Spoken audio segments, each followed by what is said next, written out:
నమస్కారం LK news కి స్వాగతం. దయచేసి అందరూ మన ఛానల్ను సబ్స్క్రైబ్ చేసుకోండి. ఛానల్ నచ్చితే లైక్ చేయండి, మీ స్నేహితులకు బంధువులకు షేర్ చేయండి.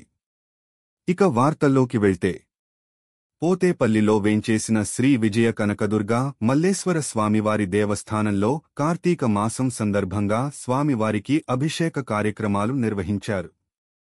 వేకువజామునే భక్తులు ఆలయానికి విచ్చేసి స్వామివారిని దర్శించుకున్నారు. పూజా కార్యక్రమాలలో పాల్గొన్నారు. కన్యకా పరమేశ్వరి దేవాలయం, మాచవరం శివాలయం, బచ్చుపేట శివాలయం, కొజ్జిలిపేట శివాలయం తదితర దేవాలయాలకు భక్తులు తెల్లవారుజామున విచ్చేసి స్వామివారికి అభిషేకములు, అర్చన కార్యక్రమం చేపట్టారు. కార్తీక సోమవారం సందర్భంగా భక్తులు దీపాలు వెలిగించారు.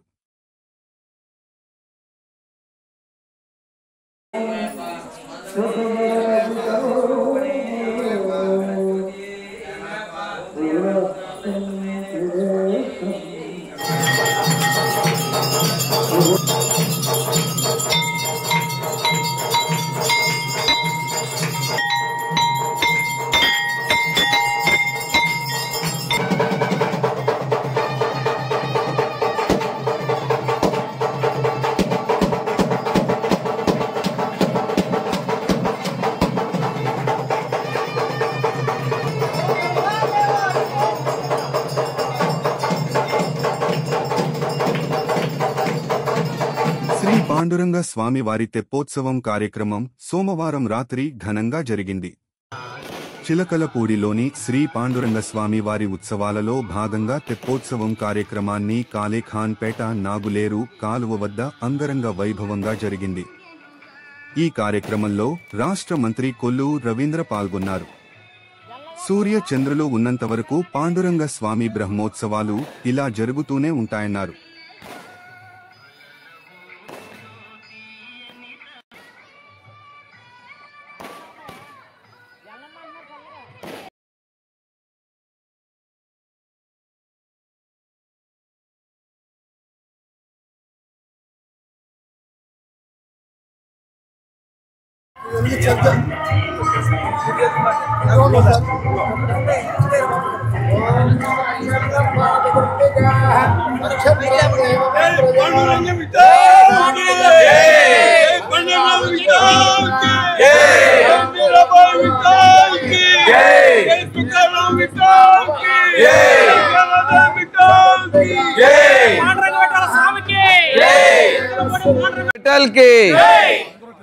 మన మచిలీపట్నంలో పండరీపురం తర్వాత దక్షిణ భారతదేశంలోనే అత్యంత ప్రాముఖ్యత ఉన్నటువంటి ఆ పాండురంగడి దేవాలయం మన మచిలీపట్నంలో ఉంది.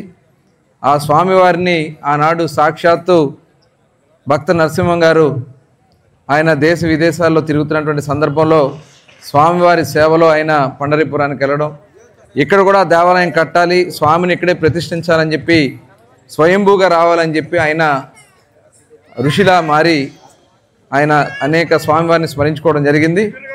తుఫాన్లో అయిపోయింది అన్నారు. 77 తుఫాన్ దగ్గర నుంచి రథోత్సవం అయిపోతే తిరిగి మళ్ళీ 2014 సంవత్సరం నుంచి రథోత్సవం ప్రారంభించుకున్నాం. ఈ సూర్యచంద్రులు ఉన్నంతకాలం కూడా ఈ రథోత్సవం ఆగడానికి వీల్లేదు. ఎవరున్నా లేకపోయినా ఆ స్వామి రథోత్సవం, తెప్పోత్సవం ఆనవాయితీగా జరగడానికి మనందరం కూడా మన వంతు కృషి చేద్దామని ఈ సందర్భంగా తెలియజేసుకుంటూ, అలాగే ఎల్లుండి కూడా మన పౌర్ణమి, కార్తీక పౌర్ణమి స్నానాలు మన మంగినపూడిలో లక్షలాది మంది వస్తారు. ఎంతమంది వచ్చినా ఇబ్బంది లేకుండా మరి ఉదయం సముద్రహారతి కూడా పెడుతున్నాం. ఈ సంవత్సరం ప్రత్యేకంగా అందుకు సాయంత్రం కూడా పెట్టేవాళ్ళం. ఈసారి ఉదయమే పెట్టి సముద్రహారతి ఇచ్చి అక్కడి నుంచి సముద్ర స్నానాలు స్టార్ట్ చేసుకోవడం జరుగుతుంది. ఎందుకంటే గంగాహారతి మీరు అందరూ కూడా టీవీలో చూసే ఉంటారు. గంగా నదికి అక్కడ 7 బ్రాహ్మణులతో పంచహారతులు ఇస్తారు. అలాంటి సంప్రదాయాన్ని మన మచిలీపట్నం, మన మంగినపూడి బీచ్లో మనం కూడా అటువంటి గొప్ప మరి సాంప్రదాయానికి శ్రీకారం చుట్టబోతా ఉన్నాం. అందరూ కూడా పాల్గొని మన బందరు యొక్క ప్రాముఖ్యతని ప్రపంచానికి మరింత తెలిసి మన ప్రాంతంలో బందరు పోర్టు పనులు పూర్తి కావాలి, మన పిల్లలకి ఇక్కడే ఉద్యోగాలు రావాలి, పరిశ్రమలు రావాలి. ఆ స్వామివారి ఆశీర్వచనాలు మనకు ఉండాలని చెప్పి మరొకసారి కోరుకుంటూ అందరికీ నమస్కారాలు. కార్తీక మాసం సందర్భంగా కొజ్జిలిపేట నాగేశ్వర స్వామి దేవాలయంలో ఈ నెల 5వ తేదీన సాయంత్రం 6 గంటలకు భక్తులచే సామూహిక దీపారాధన కార్యక్రమం నిర్వహిస్తున్నట్టు టీటీడీ ధర్మ ప్రచార పరిషత్ అధికారి కళ్యాణ శ్రీరామ్, ప్రతినిధి టి ప్రసాద్ తెలిపారు. భక్తులకు ప్రమిదలు, వత్తులు, నూనె ఉచితంగా తామే ఇస్తామని, భక్తులు ఈ ఉచిత దీపోత్సవ కార్యక్రమంలో పాల్గొనాలని కోరారు. కార్తీక మాసం సందర్భంగా రామలింగేశ్వర స్వామి దేవాలయంలో విద్యార్థులకు నిర్వహించిన లింగాష్టకం, వేమన పద్యాల పోటీలకు మంచి స్పందన లభించింది. 82 మంది విద్యార్థులు ఈ పోటీల్లో పాల్గొన్నారు. సబ్ జూనియర్లు, జూనియర్లు, సీనియర్లకు విడివిడిగా పోటీలు నిర్వహించారు. విజేతలకు దేశు సుబ్రహ్మణ్యం, ఆలయ కార్యనిర్వహణాధికారి సమ్మెట ఆంజనేయస్వామి, డాక్టర్ చింతలపాటి మురళీ కృష్ణ బహుమతులు అందజేశారు.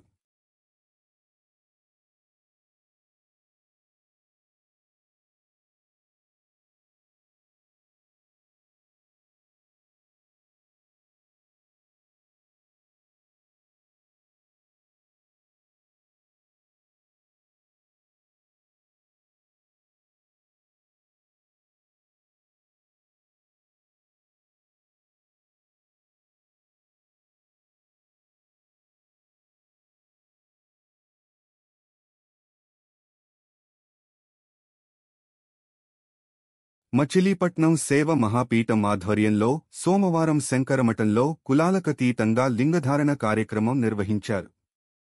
ఈ కార్యక్రమంలో సేవ మహాపీఠం అధ్యక్షుడు మల్లంపల్లి నాగలింగశాస్త్రి, కార్యదరి మల్లంపల్లి రవికుమార్, కోశాధికారి మారుతి దివాకర్లు పాల్గొన్నారు.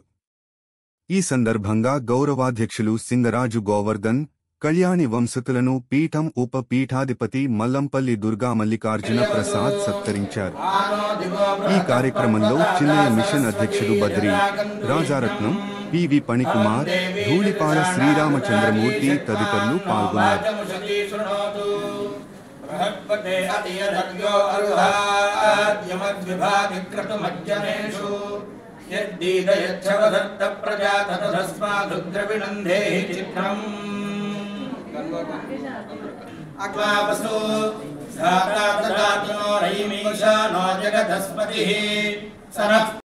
కలెక్టర్ బాలాజీ సాక్షిగా ప్రజా సమస్యల పరిష్కార వేదిక వద్ద సోమవారం పెట్రోల్ పోసుకుని ఆత్మహత్యాయత్నంకు పాల్పడిన సంఘటన సంచలనం రేకెత్తించింది. ప్రతి సోమవారం నిర్వహించే మీకోసం కార్యక్రమంలో జిల్లా అధికారులందరూ ఆర్జీలు తీసుకుంటూ బిజీగా ఉన్నారు. ఆ సమయంలో యువతి కృష్ణవేణి పెద్ద పెద్ద కేకలు వేస్తూ పెట్రోల్ బాటిల్ మూత తీసి ఒంటిపై పోసుకుని ఆత్మహత్యాయత్నంకు పాల్పడింది. అక్కడే ఉన్న పోలీసులు ఆ మహిళ వద్ద ఉన్న పెట్రోల్ బాటిల్ లాక్కున్నారు. ప్రమాదాన్ని ఆపారు. దీంతో అధికారులందరూ ఊపిరి పీల్చుకున్నారు. బాధితురాలు కృష్ణవేణి యనమలకుదురు డొంకరోడ్డులో నివాసం ఉంటోంది. ఆమెకు ఒక కుమారుడు, ఒక కుమార్తె ఉన్నారు. భర్త ప్రొక్లైనర్ డ్రైవర్గా విజయవాడలో పనిచేస్తూ కొంత డబ్బు సంపాదించాడు. ఈ నేపథ్యంలో భార్యాభర్తల మధ్య విభేదాలు తలెత్తి దూరమయ్యారు. భర్త తోట శివకుమార్ హఠాత్తుగా మరణించాడు. ఆర్థిక పరిస్థితులు బాగుండక ఆమె దిక్కుతోచని స్థితిలో పడింది. భర్త కూడబెట్టిన డబ్బు, ఇన్సూరెన్సు, బాండ్లు, బ్యాంక్ బ్యాలెన్స్లన్నీ భర్త కుటుంబ సభ్యుల మధ్య ఉండిపోయాయి. కుటుంబ కలహాల నేపథ్యంలో ఆమెకు అందాల్సినవేవీ అందలేదు. పెద్ద మనుషులు ఎవరూ న్యాయం చేయలేదు. దీంతో దిక్కుతోచక మీకోసం కార్యక్రమంకు వచ్చింది. ఇది న్యాయపరమైన అంశమని, కోర్టును ఆశ్రయించాలని ఒక అధికారి చెప్పారు. దీంతో ఒంటిపై పెట్రోల్ పోసుకుని ఆత్మహత్యాయత్నంకు పాల్పడింది. కృష్ణవేణికి న్యాయం చేస్తామని కలెక్టర్ హామీ ఇచ్చారు. ఈ సందర్భంగా కృష్ణవేణి మీడియాతో మాట్లాడారు. గత్యంతరం లేని పరిస్థితిలో ఆత్మహత్యకు పాల్పడ్డానని, తనకు కలెక్టర్ న్యాయం చేస్తానంటున్నారని చెప్పారు. ఈ వార్తలు ఇంతటితో సమాప్తం.